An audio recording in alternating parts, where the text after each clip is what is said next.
So we are saying, what is love?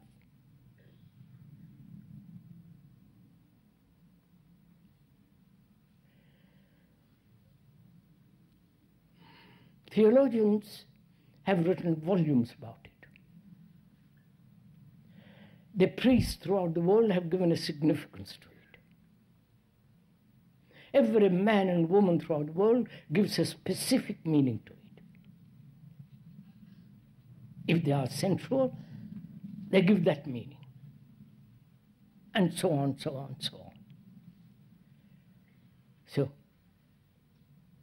being aware how we approach it, openly, freely, without any motive, then the door is open to perceive what it is, right?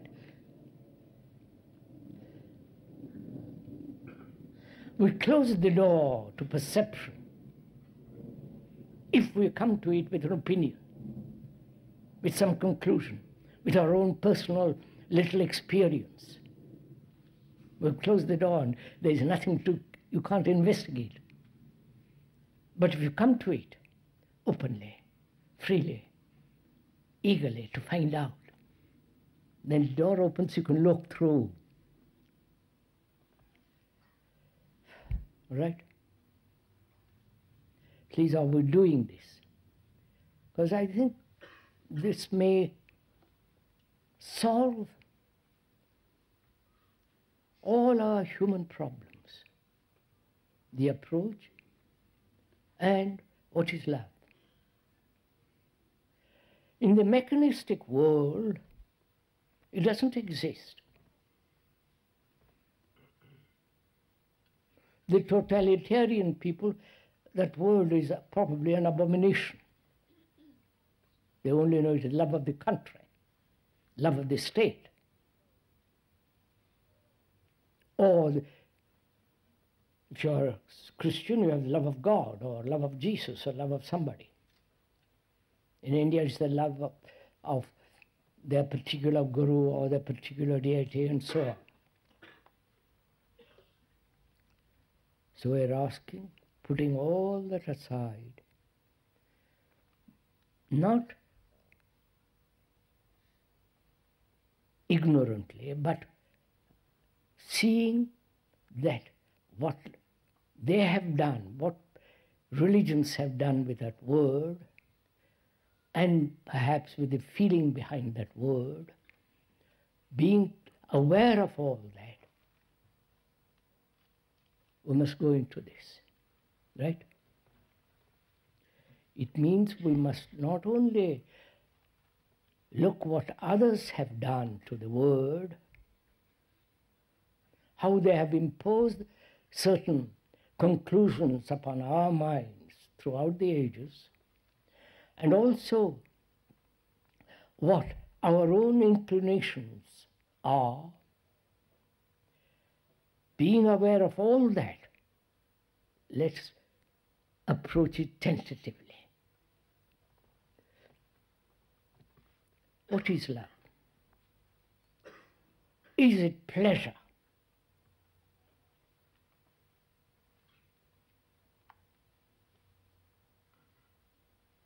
Go on, sir. Inquire, dig into yourself and find out.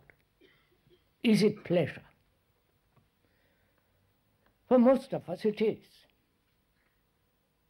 Sexual pleasure, which is called love, sensory pleasure. And that sensory pleasure, sexual pleasure, has been called love. And that apparently dominates the world.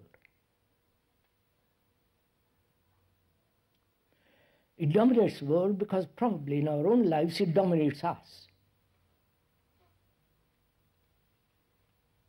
So we have identified ourselves with that thing called pleasure,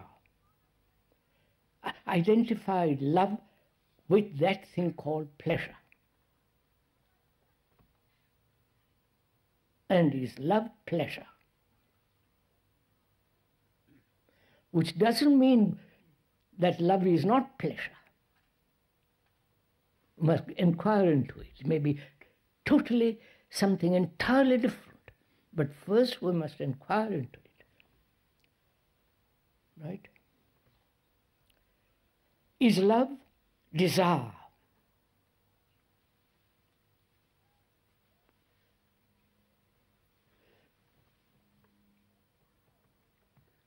Is love remembrance? Please. Which means, is love the remembered experience as pleasure, and the demand of thought as desire with its image, and the pursuit of that image is called love. Is that love? That's that.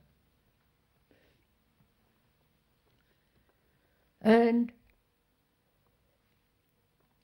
is being attached to a person or to country, to an idea, is that love?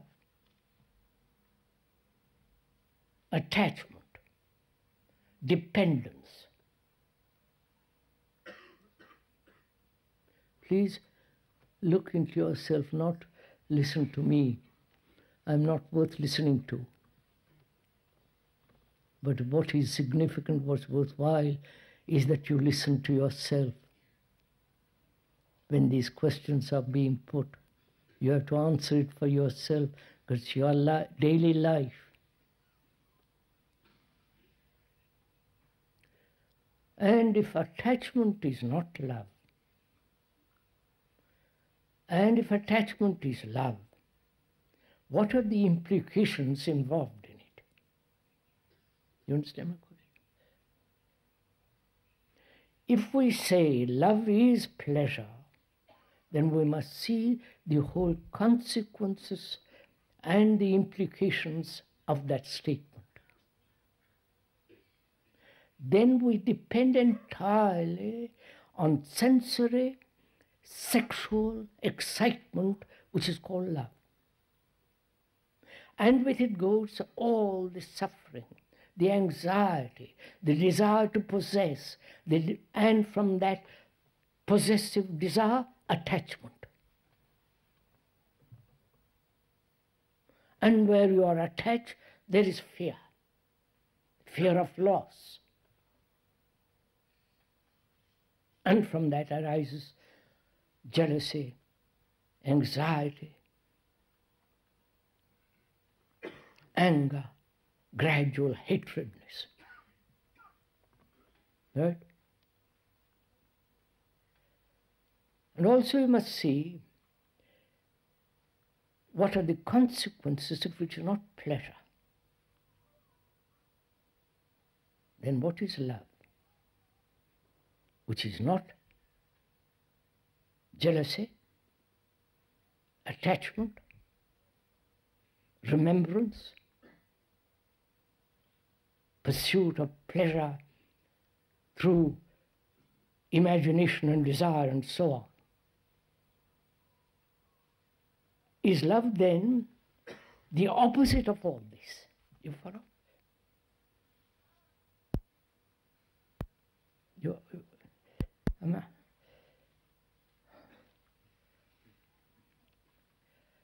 I'm lost.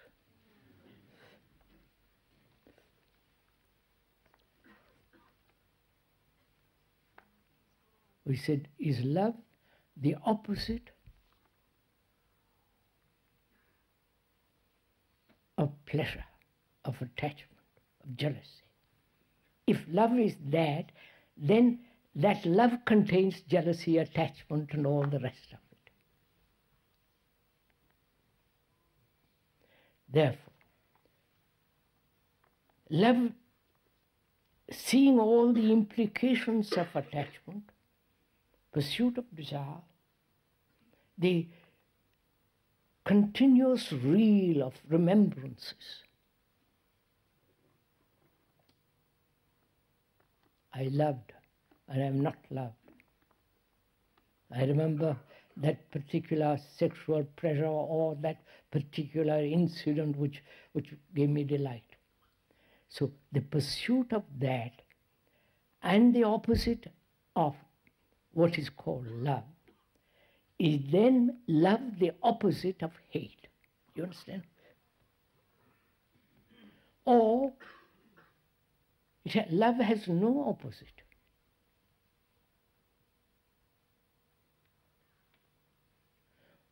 You following all this? It's very sure. It's hot. So we are finding out. Please go with it. You will see something extraordinary come out of this. I don't know what's coming out of it myself, but I can feel something extraordinary coming out of it if we all listen to ourselves, actually. And the religions have made love of God, love of Jesus, love of Krishna, love of Buddha, follow, totally unrelated to daily life.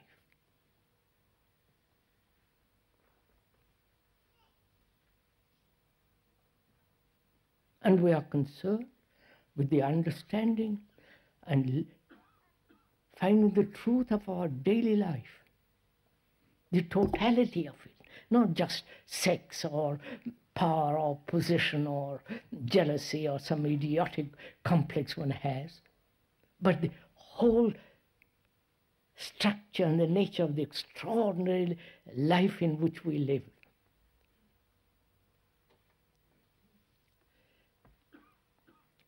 So, as we said, the opposite is not love. If we understand that through negation of what is not, which means not negating or denying in the sense of pushing it away, resisting it, controlling it, but understanding the whole nature and the structure and the implications of desire, of pleasure, of remembrance. Out of that comes this sense of intelligence, which is the very essence of love, right?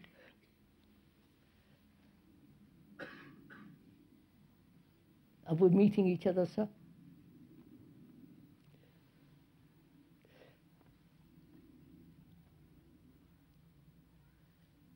You say this is impossible. I'm young, I'm full of beans, and I'm full of sex. And I want to indulge in it. You may call it whatever you like, but I like that. Till I catch some disease or some man or woman runs away with another, then begins the whole circus. Jealousy, anxiety, fear, hatred, and so on. So what is one to do when one is young, full of life, all the glands highly active? What is one to do? Don't look at me.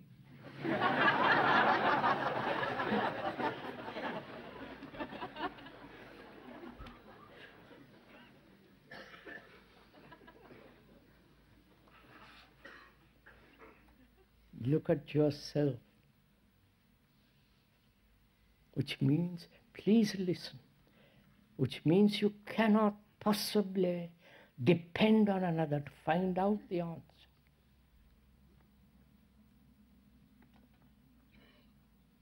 You have to be a light to yourself.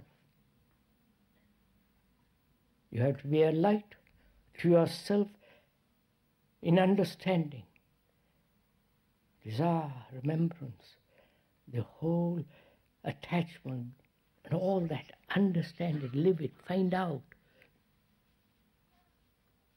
Find out how the thought pursues pleasure endlessly.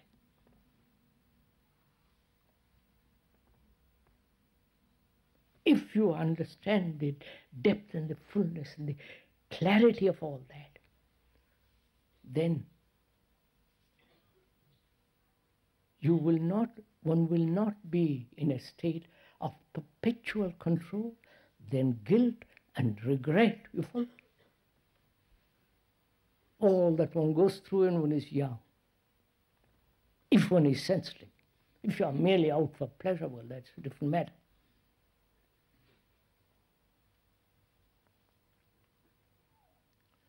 So, love is not the opposite of hate, of desire, or pleasure. So love is something entirely different from all that.